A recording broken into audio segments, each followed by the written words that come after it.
بسم اللہ الرحمن الرحیم الحمد للہ رب العالمین الرحمن الرحیم مالک یوم الدین ایاک نعبد و ایاک نستعین اهدنا الصراط المستقيم صراط الذين أنعمت عليهم غير المغضوب عليهم ولا الضالين۔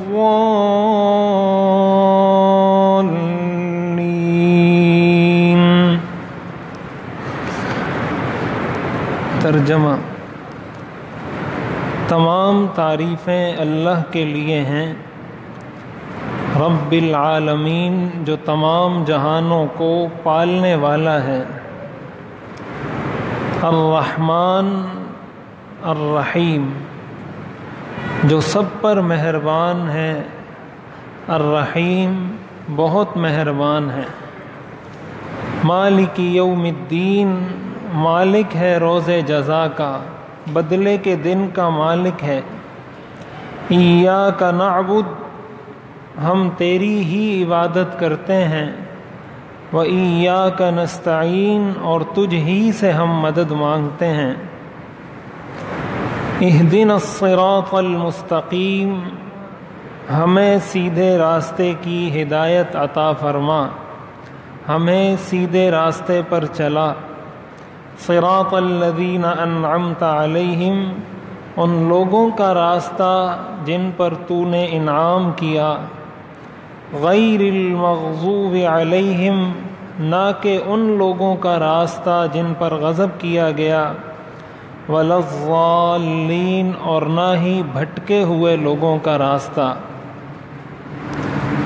سورہ فاتحہ کے بارے میں یہ بات اصولی طور پر میں نے عرض کی تھی کہ سورہ فاتحہ یہ قرآن کریم کا خلاصہ ہے۔ سورہ فاتحہ قرآن کریم کی ایک ایسی صورت ہے کہ ایسی صورت اس سے پہلے کسی امت کو، کسی رسول اور کسی نبی کو عطا نہیں کی گئی ہے، اور اس کے اندر بہت ساری وہ بنیادی باتیں ذکر کر دی گئی ہیں بطور خلاصہ، جن کو تفصیل کے ساتھ پورے قرآن کریم میں بیان کیا گیا ہے، اور اسی وجہ سے علماء نے اس کی تشریح، اس کی تفسیر، وضاحت میں بہت کچھ لکھا ہے قرآن اور حدیث کی روشنی میں۔ تو اس سے پہلے درس میں نے عرض کیا تھا کہ الحمدللہ رب العالمین کہ یہاں پر اللہ تعالیٰ نے رب کا لفظ استعمال فرمایا کہ تمام تعریفیں اللہ کے لیے ہیں جو پروردگار ہے۔ تو یہ میں نے عرض کیا تھا کہ پروردگار کا اور رب کا لفظ یہاں کیوں ذکر کیا گیا، اور اللہ تعالیٰ کیسے پرورش کرتا ہے، کیسے پالتا ہے۔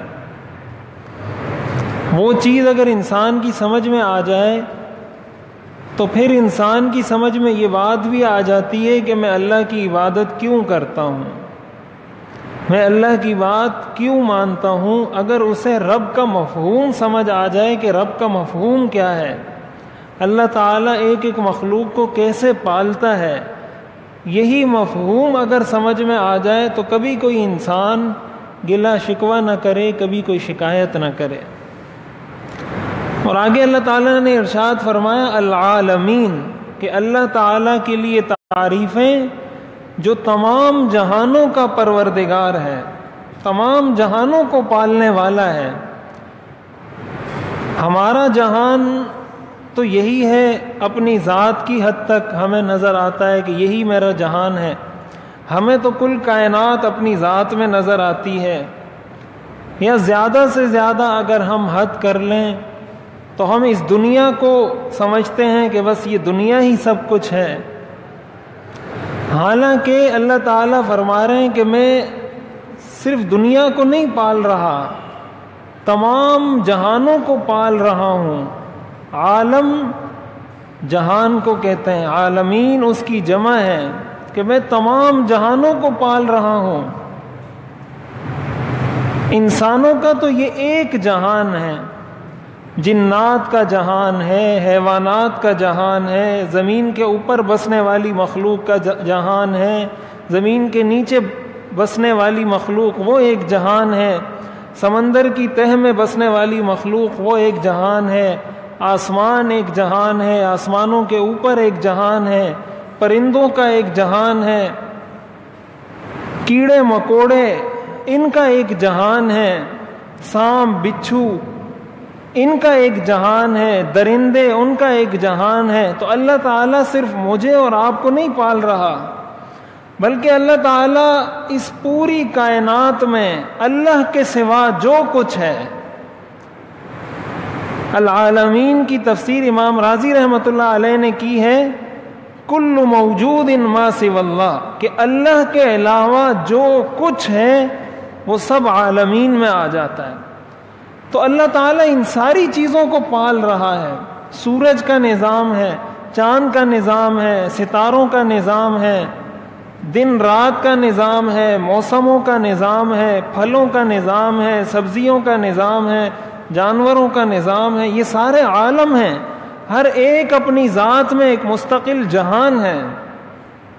آدمی کبھی غور و فکر کرے کہ ان سب کو پالنے والا آخر کون ہے، کون ان ساری چیزوں کو پالتا ہے۔ اس سے ہٹ کر اگر ہم دیکھیں جو پودے ہیں، جو نباتات ہیں، جو پھول ہیں، تو جدید تحقیق اور ریسرچ یہ بتاتی ہے کہ دنیا کے اندر اس وقت 3,91,000 اقسام کے پودے ایسے ہیں جس کو سائنسدان دریافت کر چکے ہیں۔ یعنی اب تک سائنسدانوں نے پودوں کی جتنی قسمیں اب تک دریافت کی ہیں، اب تک کے ان کے علم میں پودوں کی جو اقسام آئی ہیں ان کی تعداد ہے 3,51,000۔ یہ اب تک جو سائنسدانوں کو معلوم ہو سکی ہیں، جو نہیں معلوم وہ کتنی لاتعداد ہوں گی، اس کی کوئی گنتی نہیں۔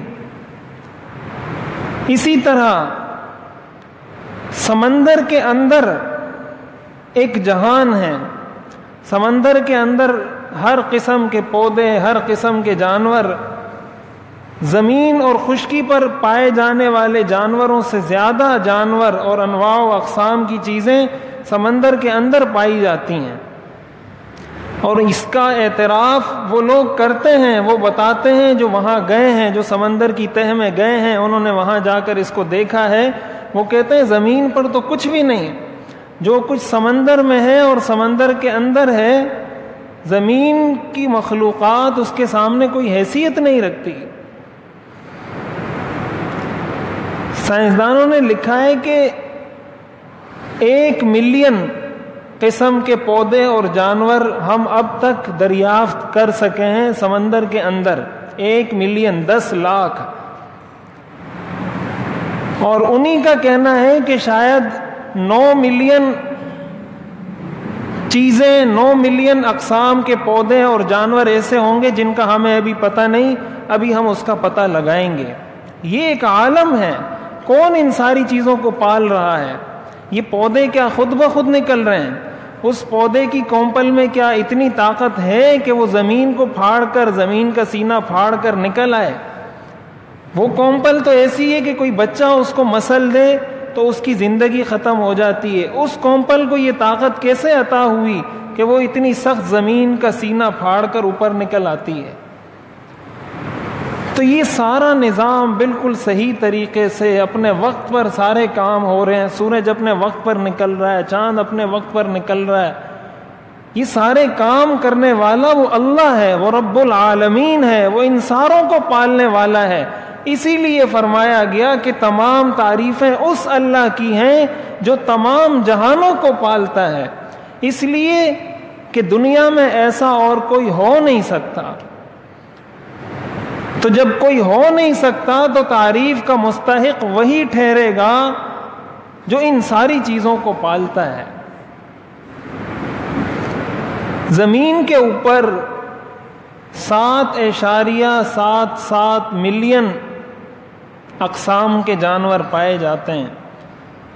7 ملین کا مطلب 70 لاکھ، یعنی 70,000 سے زیادہ اقسام کے جانور زمین کے اوپر پائے جاتے ہیں۔ ان کو کس نے پیدا کیا؟ ان کو روزی کون دے رہا ہے؟ ان کی صبح ہوتی ہے، شام ہوتی ہے، ان کی نسل ہے، ان کی نسل بڑھ رہی ہے، ان کے رہنے کا نظام ہے، خاندان کا نظام ہے، ساری چیزیں ہیں۔ یہ مطلب ہے الحمدللہ رب العالمین کے تمام تعریفیں اس اللہ کے لیے ہیں جو تمام جہانوں کو پالنے والا ہے۔ اس لیے فرمایا گیا کہ تمام تعریفیں اس کی ہیں، اس لیے کہ اور کوئی مستحق نہیں اس دنیا کے اندر۔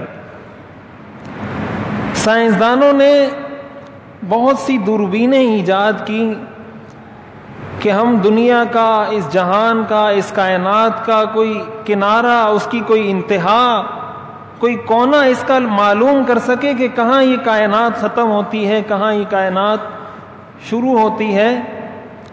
ہر قسم کی دوربینیں ایجاد کر لی گئیں اور 1 لاکھ لاکھوں نوری سال تک دیکھنے والی دوربینیں انہوں نے ایجاد کی اور اس میں انہوں نے مشاہدہ کیا، لیکن وہ دنیا کا کوئی کونا معلوم نہیں کر سکے۔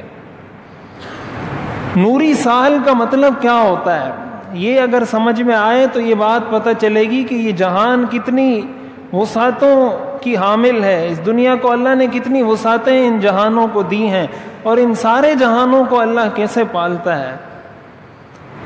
سورج کا جو زمین سے فاصلہ ہے وہ 10,40,90,000 کلومیٹر ہے۔ سورج اور زمین کا فاصلہ 10,40,90,000 اور اس سے کچھ زیادہ،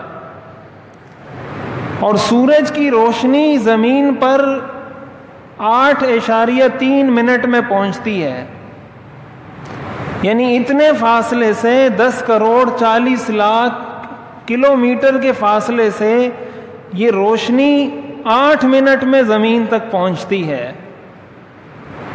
یہ روشنی کی رفتار ہے کہ روشنی کتنی تیزی سے سفر کرتی ہے۔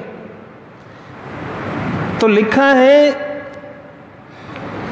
کہ 2,99,792 کلومیٹر فی سیکنڈ روشنی کی رفتار ہے، یعنی ایک روشنی کی رفتار پر سیکنڈ وہ 2,99,000 کلومیٹر ہے پر سیکنڈ۔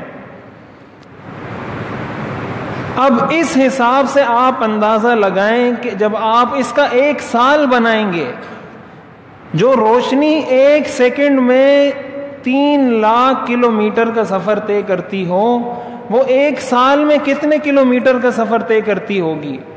سائنسدانوں نے یہ جب 1 سال مکمل ہوتا ہے اس کو 1 نوری سال کہا جاتا ہے، اور یہ نوری سال کی اصطلاح سائنسدانوں نے اس لیے ایجاد کی کہ ان کی گنتی ختم ہو گئی۔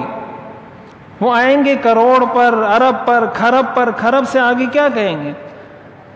ان کی گنتی ختم۔ انہوں نے ایک نئی اصطلاح ایجاد کی نوری سال کی، کہ ہم روشنی کے سفر کے لیے ایک نئی اصطلاح ایجاد کرتے ہیں تاکہ ہم اس کی گنتی کر سکیں۔ انہوں نے ایسی دوربینیں ایجاد کی جو لاکھوں نوری سال کی مسافت آپ کو دکھا سکتی ہیں۔ ان ساری دوربینوں سے انہوں نے اس کائنات کو، اس جہان کو دیکھا، لیکن انہوں نے کہا کہ ہمیں اس کا کوئی کونا، کوئی کنارہ ابھی تک معلوم نہیں ہو سکا۔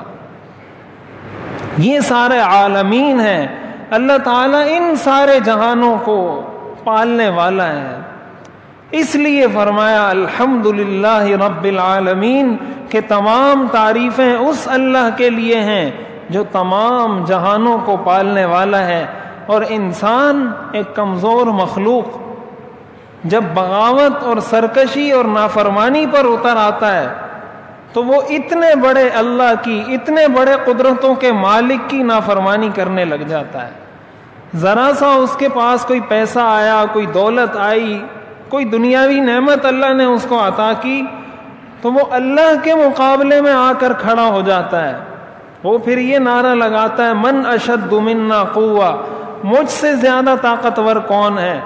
میرے سے زیادہ مال کس کے پاس ہے، میں جو چاہتا ہوں وہ کرتا ہوں، یہ دنیا کا نظام میری مرضی سے چلتا ہے، یہ ایک کمزور مخلوق اس اللہ کے سامنے کھڑا ہو جاتا ہے جو اللہ صرف اس کے جہان کو نہیں بلکہ اس جیسے لاکھوں جہانوں کو چلا رہا ہے، ان لاکھوں جہانوں کو پال رہا ہے۔ یہ حقیقت اگر کسی انسان کے ذہن میں ہو تو کبھی کوئی اللہ کی نافرمانی نہ کرے، کبھی کوئی تکبر نہ کرے، کبھی کوئی یہ نہ کہے کہ میں بڑا بن گیا، میرے پاس طاقت ہے، میرے پاس دولت ہے۔ ہم جب سورہ فاتحہ پڑھتے ہیں، سنتے ہیں، ظاہر ہے ہر نماز میں پڑھنی ہے، ہر نماز میں سننی ہے، تو اس تصور کے ساتھ ہم اس کو پڑھیں کہ الحمدللہ رب العالمین کا مطلب کیا ہے۔ صرف سرسری ترجمہ یہ کافی نہیں، یہ ساری چیزیں اگر ہمارے ذہن میں ہوں گی تو ہماری نماز میں ہمارا دل لگے گا، اس نماز میں جان ہوگی، اس نماز میں اثر ہوگا، وہ نماز پھر اپنا اثر دکھائے گی۔ اور آگے اللہ تعالیٰ نے ارشاد فرمایا الرحمن الرحیم، کہ جو سب پر مہربان ہیں اور بہت مہربان ہیں۔ رحمان کا لفظ قرآن کریم کے اندر 57 بار آیا ہے اور رحیم کا لفظ قرآن کریم کے اندر 114 مرتبہ آیا ہے۔ ان دو الفاظ کے اندر بھی معانی کا ایک جہان ہے کہ الرحمن کا کیا مطلب ہے اور الرحیم کا کیا مطلب ہے، اور ان دونوں میں فرق کیا ہے، الرحمن اور الرحیم میں فرق کیا ہے۔ تو الرحمن علماء نے لکھا ہے کہ الرحمن کا مطلب ہے وہ ذات جس کی رحمت وسیع ہو، پھیلی ہوئی ہو، ہر چیز کا احاطہ کیے ہوئے ہو، اور الرحیم کا مطلب جس کی رحمت کامل اور مکمل ہو۔ ہمارے استاد محترم حضرت مفتی محمد تقی عثمانی صاحب دامت برکاتہم نے لکھا ہے کہ الرحمن کا مطلب جس کو انگلش میں کہا جاتا ہے ایکسٹینسو، کہ جو وسعت والی ہو، جس کی وسعت زیادہ ہو، جس کا پھیلاؤ زیادہ ہو، اور الرحیم کا مطلب ہے انٹینسو، کہ جس کی گہرائی، عمق، ڈیپتھ وہ اس کی زیادہ ہو۔ تو الرحمن کا مطلب یہ ہے کہ اللہ کی رحمت وسیع ہے، اللہ کی رحمت دنیا کے ہر ذرے پر ہے، دنیا کا کوئی ذرہ، دنیا کی کوئی مخلوق، دنیا کی کوئی چیز اس رحمت سے باہر نہیں ہے۔ اس کی رحمت اتنی عام ہے کہ ہر چیز کو، ایک ایک ذرے کو، ایک ایک پودے کو، ایک ایک جانور کو، ایک ایک انسان کو، ایک ایک جانور کو اس کا احاطہ کیے ہوئے ہے۔ یہ مطلب ہے الرحمن کا۔ اور الرحیم اس کا مطلب کہ جو رحمت مکمل ہو اور جو رحمت کامل ہو۔ تو علماء نے لکھا ہے کہ اللہ کی جو صفت ہے رحمان، اس کا ظہور دنیا میں ہے، کہ دنیا میں اللہ رحمان ہے، یعنی اللہ کی رحمت دنیا میں مسلمانوں کے ساتھ خاص نہیں ہے، اللہ کی رحمت مسلمانوں کے ساتھ بھی ہے، کافروں کے ساتھ بھی ہے، حیوانات کے ساتھ بھی ہے، ہر ایک مخلوق کے ساتھ اللہ کی رحمت ہے۔ اور الرحیم یہ خاص ہے قیامت کے دن کے ساتھ، کہ یہ رحمت جو مکمل ہوگی یہ صرف مومنین کے لیے ہوگی، یہ صرف مسلمانوں کے لیے ہوگی، صرف اللہ کو ماننے والوں کے لیے ہوگی۔ اور قیامت کے دن اللہ کی اس صفت کا ظہور ہوگا کہ اللہ تعالی رحیم بھی ہے۔ چنانچہ قرآن کریم کے اندر اللہ تعالیٰ نے ارشاد فرمایا وَكَانَ بِالْمُؤْمِنِينَ رَحِيمًا، کہ اللہ تعالیٰ مومنین کے ساتھ رحیم ہے، یعنی قیامت کے دن نعمتیں مکمل ہو جائیں گی۔ دنیا میں اللہ تعالیٰ نے 3 جہان بنائے ہیں۔ ایک جہان ایسا ہے کہ جہاں غم ہی غم ہے، پریشانی ہی پریشانی ہے۔ اللہ تعالیٰ ہم سب کی حفاظت فرمائے جہنم ایک ایسا جہان ہے جہاں خوشی کے نام کی کوئی چیز نہیں. ایک جہان اللہ نے ایسا بنایا جس میں خوشی ہی خوشی ہے، اور وہ جہان ہے جنت کا جہان. اللہ تعالی ہم سب کو عطا فرمائے. اور ایک جہان ہے جس میں خوشی بھی ہے اور غم بھی ہے، تکلیف بھی ہے اور کشادگی بھی ہے، تنگ دستی بھی ہے اور غنا بھی ہے. وہ جہان ہے اس دنیا کا جہان. تو دنیا میں کبھی انسان خوش ہوتا ہے، کبھی پریشان ہوتا ہے. جہنم میں ہمیشہ ہمیشہ کے لیے پریشانی ہی پریشانی ہے، اور جنت میں ہمیشہ ہمیشہ کے لیے خوشی ہی خوشی ہے. تو الرحیم کا مطلب یہ ہے کہ جب اللہ تعالیٰ کسی انسان کو جنت میں داخل فرما دیں گے تو اب اس پر اللہ کی رحمت مکمل ہو جائے گی. اب اسے کوئی غم، کوئی پریشانی، کوئی تکلیف اس کے بعد نہیں پہنچ سکتی. اسی لیے بعض دعاؤں میں بھی آتا ہے یا رحمان الدنیا و رحیم الآخرہ، کہ اے دنیا کے رحمان اور آخرت کے رحیم. کہ دنیا میں اللہ تعالیٰ رحمان ہیں، کافروں کو بھی اللہ تعالیٰ کھلاتے ہیں پلاتے ہیں، حتیٰ کہ وہ لوگ جو اللہ کی ذات کا انکار کرتے ہیں، جو اللہ کے وجود کو تسلیم نہیں کرتے، اللہ ان کو بھی رزق دے رہے ہیں، اللہ ان کو بھی کھلا رہے ہیں، ان کو بھی پلا رہے ہیں، ان کا بھی سارا انتظام چل رہا ہے. کیوں؟ اس لیے کہ اللہ رحمان ہے. لیکن قیامت کے دن یہ چیز نصیب نہیں ہوگی کسی کافر کو. الرحیم وہ خاص ہے مومنین کے ساتھ. قرآن کریم کے اندر اللہ تعالیٰ نے ارشاد فرمایا انہ بہم رؤوف الرحیم، کہ اللہ تعالیٰ مومنین کے ساتھ رؤوف بھی ہے اور رحیم بھی ہے. تو ایک تو اس سے ہمیں یہ پتہ چلا کہ الرحمن اور الرحیم میں فرق کیا ہے، اور دوسری بات اس سے ہمیں یہ سمجھ میں آئی کہ اللہ کی اصل صفت وہ رحمت ہے. اللہ تعالیٰ اپنے بندوں کو عذاب بھی دیتا ہے، لیکن یہ اللہ کی صفت نہیں ہے. حقیقی صفت اللہ کی وہ رحمت ہے. قرآن کریم میں آتا ہے قل ادعوا اللہ او ادعوا الرحمن ایما تدعوا فلہ الاسماء الحسنی، کہ چاہے اللہ کو اللہ کہہ کر پکارو یا رحمان کہہ کر پکارو، یہ دونوں اللہ کے نام ہیں. یعنی اللہ کی ایسی صفت ہے جو اللہ سے جدا نہیں ہو سکتی. لیکن جب اللہ تعالیٰ کسی انسان کو عذاب دیتے ہیں، پریشانی میں مبتلا کرتے ہیں، تو وہ اس کے اپنے اعمال کی وجہ سے ہوتا ہے، اس کی اپنی حرکتوں کی وجہ سے ہوتا ہے، اور در حقیقت اس انسان کو متنبہ کرنے کے لیے ہوتا ہے. وَلَنُذِيقَنَّهُم مِّنَ الْعَذَابِ الْأَدْنَىٰ دُونَ الْعَذَابِ الْأَكْبَرِ لَعَلَّهُمْ يَرْجِعُونَ. ہم اس لیے تھوڑا بہت اس کو چھوٹے موٹے عذاب کا مزہ چکاتے ہیں لعلہم یرجعون، تاکہ وہ دوبارہ پلٹ کر آ جائے. اس کی ایک بہترین مثال لکھی ہے علماء نے کہ گاڑی جو بنائی جاتی ہے، گاڑی بنائی جاتی ہے چلنے کے لیے. گاڑی کے بنانے کا مقصد کیا ہوتا ہے کہ وہ چلے. کوئی گاڑی اس لیے تو نہیں بناتا کہ وہ کھڑی رہے اپنی جگہ پر، لیکن اس کے اندر جو بھی گاڑی بنانے والا ہے وہ اس کے اندر بریک بھی لگاتا ہے. حالانکہ گاڑی کا مقصد چلنا ہے اور بریک کا مقصد نہ چلنا ہے. بریک کا مقصد کہ یہ نہ چلے اور گاڑی کا مقصد کہ وہ چلے. لیکن کوئی شخص ایسا نہیں ہو سکتا، کوئی عقل مند آدمی، کہ وہ کہے کہ مجھے گاڑی میں بریک کی ضرورت نہیں ہے. گاڑی میں بریک کی ضرورت نہیں ہے اس لیے کہ گاڑی تو چلنے کے لیے ہوتی ہے.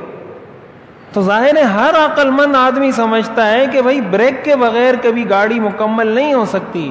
یہ جو مصیبتیں، پریشانیاں، تکلیفیں آتی ہیں، یہ بریک ہے انسان کی زندگی کا، کہ انسان کو بریک لگاتی ہیں کہ واپس آؤ، کدھر تم غفلت کی زندگی میں جا رہے ہو. یہ جب مصیبت، پریشانی، تکلیف آتی ہے تو وہ بریک لگا کر دوبارہ اللہ کی طرف پلٹ جاتا ہے. یہ بریک اگر نہ ہوتا، یہ مصیبت، یہ پریشانی اگر نہ ہوتی تو انسان بھٹکتا رہتا ہے. تو در حقیقت یہ بریک، یہ مصیبت، یہ بھی اللہ کی رحمت ہے. اس بریک کو کوئی مصیبت نہیں کہتا کہ یہ گاڑی میں کیا مصیبت لگا دی ہے، بلکہ یہ بریک بھی رحمت ہے. اللہ تعالیٰ کی طرف سے کسی پریشانی کا آنا اور اس پریشانی کے نتیجے میں کسی کا اللہ کی طرف متوجہ ہو جانا، یہ بھی اللہ کی رحمت ہے. تو انسان پر ہر لمحہ، ہر آن، ہر گھڑی اللہ کی رحمت ہی رحمت برستی ہے. یہ تکلیفیں اسی لیے کہا جاتا ہے کہ مصیبت ہو تو صبر کیا جائے، خوشی ہو تو شکر ادا کیا جائے. کسی بھی حال میں اللہ کی نافرمانی جائز نہیں ہے، اس لیے کہ وہ رب ہے، وہ پالنے والا ہے، اور دوسرے نمبر پر وہ رحمان ہے. یہ رحمان اس کی صفت ہے. ایسا ہو نہیں سکتا کہ اللہ اپنی مخلوق کے ساتھ رحم کا معاملہ نہ فرمائے. حدیث شریف کے اندر آتا ہے، حضور علیہ الصلاۃ والسلام نے ارشاد فرمایا کہ ایک خاتون تھی، کچھ قیدی حضور علیہ الصلاۃ والسلام کی خدمت میں پیش کیے گئے، تو ان میں ایک خاتون بھی تھی اور اس خاتون کا بچہ بھی تھا. تو وہ خاتون، یہ بخاری اور مسلم کی روایت ہے، وہ خاتون جب بھی اپنے اس بچے کو کہیں دیکھتی تھی جلدی سے اس کو پکڑ کر سینے سے لگاتی اور اس کو دودھ پلاتی تھی.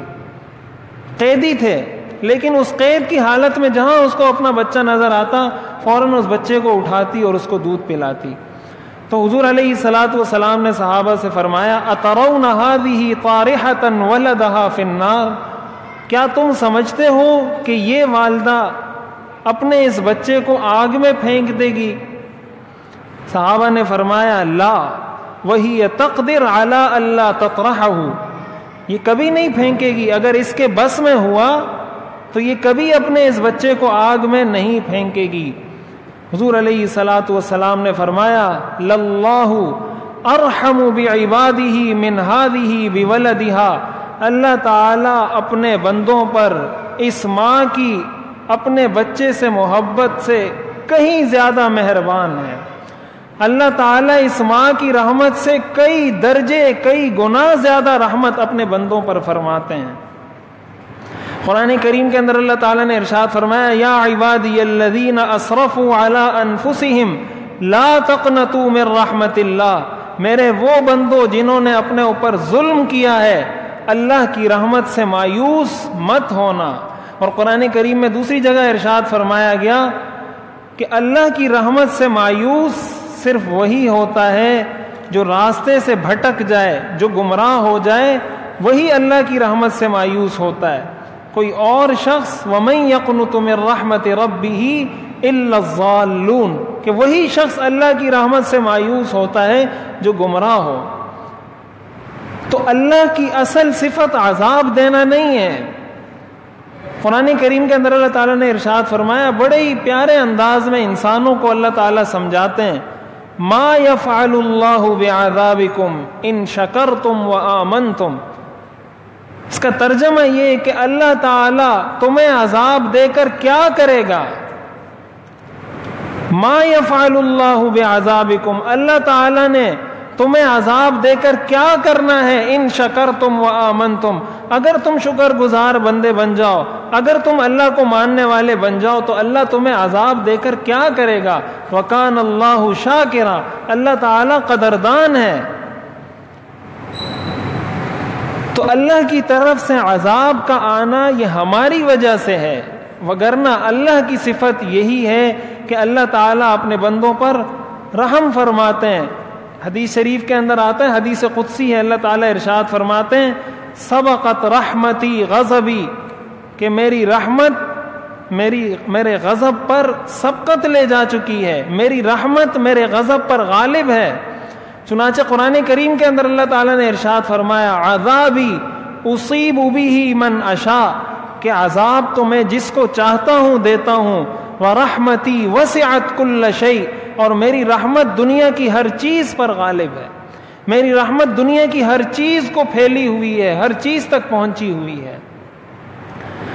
اور در حقیقت دنیا کے اندر جو والدین کی محبت ہے اپنے بچوں سے، یہ رحمت بھی اللہ کی اسی رحمت کا پرتو ہے، اسی کا مظہر ہے.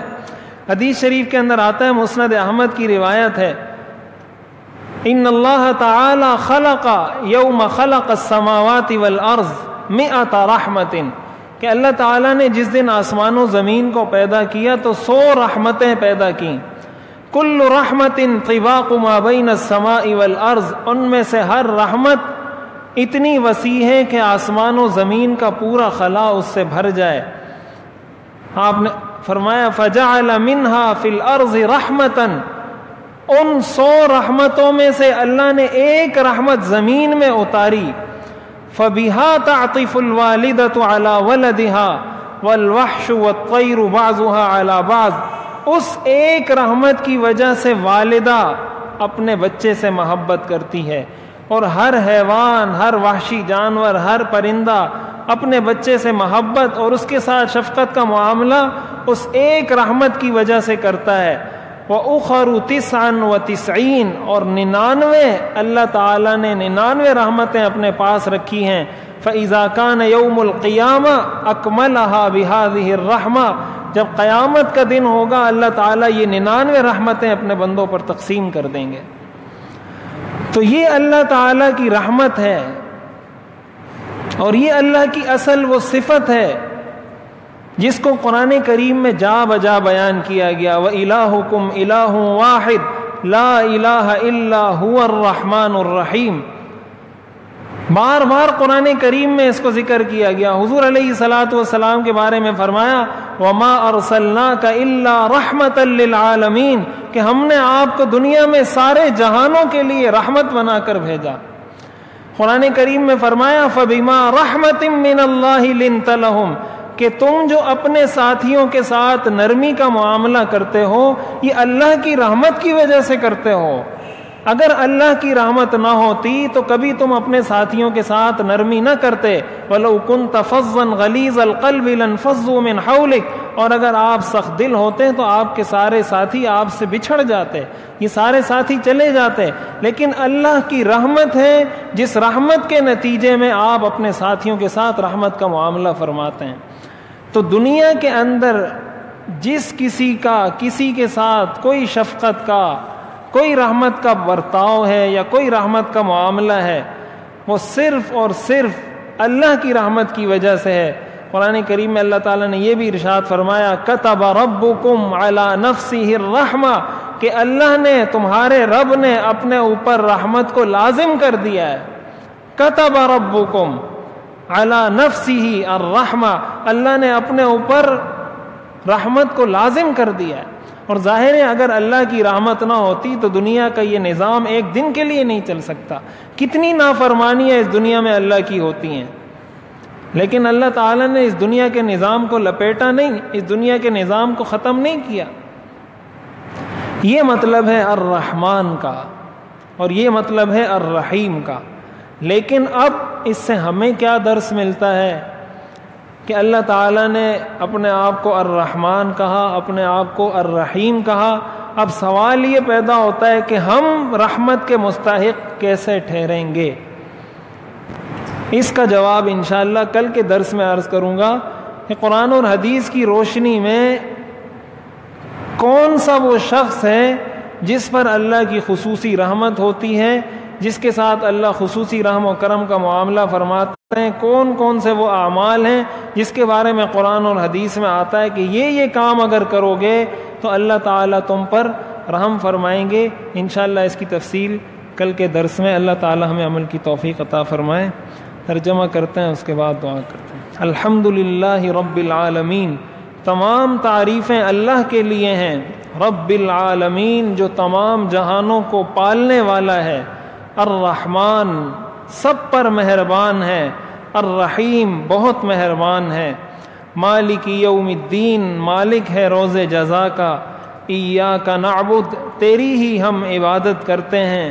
وایاک نستعین، اور تجھ ہی سے ہم مدد مانگتے ہیں.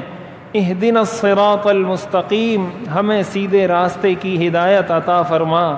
صراط الذین انعمت علیہم، اس راستے کی، ان لوگوں کے راستے کی جن پر آپ نے انعام کیا. غیر المغضوب علیہم، نہ کہ ان لوگوں کا راستہ جن پر غضب کیا گیا. ولا الضالین، اور نہ ہی بھٹکے ہوئے لوگوں کا راستہ. الحمد للہ رب العالمین والصلاة والسلام علی رسول محمد وآلہ واصحابہ اجمعین. ربنا آتنا فی الدنیا حسنہ وفی الآخرۃ حسنہ وقنا عذاب النار. ربنا لا تزغ قلوبنا بعد إذ هديتنا وهب لنا من لدنك رحمة إنك أنت الوهاب. اللهم إنا نسألك من خير ما سألك منه عبدك ونبيك محمد صلى الله عليه وسلم ونعوذ بك من شر ما استعاذك منه عبدك ونبيك محمد صلى الله عليه وسلم وأنت المستعان وعليك البلاغ ولا حول ولا قوة إلا بالله. سبحان ربك رب العزة عما يصفون وسلام على المرسلين والحمد لله رب العالمين.